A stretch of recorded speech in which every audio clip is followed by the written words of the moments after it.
Днес имаме за ремонт LED кружка, която виждаме, че светодиодите все още са здрави.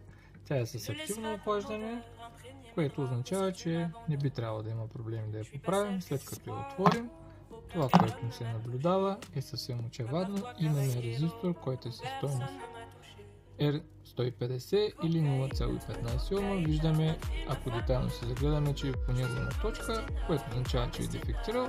Съответно ще го измерим и ще преминем към неговата замяна. Наблюдаваме в момента, че стойността, която трябва да бъде, е съвсем различна от това, което е, което означава, че ще го заменим след малко.